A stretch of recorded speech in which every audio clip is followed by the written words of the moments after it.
Bago ang lahat, unang NBA preseason game ni Cooper Flagg at hindi siya nagpahuli. Ang final score, Mavericks 106, Thunder 89 at si Flagg kahit 14 minutes lang ang nilaro, gumawa agad ng impact. Lahat ng 10 points niya ay galing pa sa second quarter.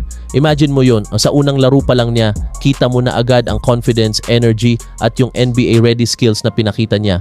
Maraming fans ang nagsabi na parang hindi rookie dahil sa maturity ng laro niya. Alam niya kung kailan pupunta sa open spot, marunong magbasa ng depensa at hindi takot umatake. Si Kyrie Irving mismo, bilib na bilib kay Cooper Flagg. Sa interview pagkatapos ng game, sinabi ni Kyrie na, "The kid's special. He's humble, he listens, and he plays the right way." Grabe no?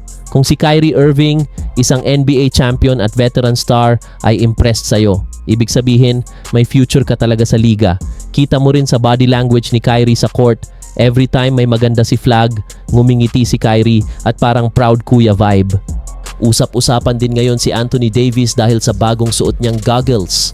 Oo mga idol, parang throwback sa mga classic players na sina Kareem Abdul-Jabbar at Horace Grant. Ginawa niya ito para protektahan ang mata niya at para mas maging komportable sa court. At honestly, bagay kay AD, mukhang mas locked in at mas focused pa nga siya ngayon. Baka nga ito pa ang lucky charm niya para makaiwas sa injury this season.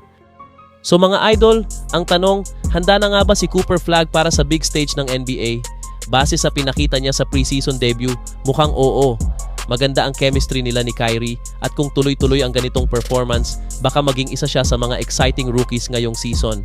At ayun mga kabasketball, ano sa tingin ninyo, magiging star ba agad si Cooper Flagg sa rookie year niya? At bagay ba kay Anthony Davis ang bagong goggles look niya?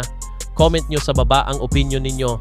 Don't forget to like, share, and subscribe para sa mas marami pang NBA updates, Tagalog reviews at game analysis.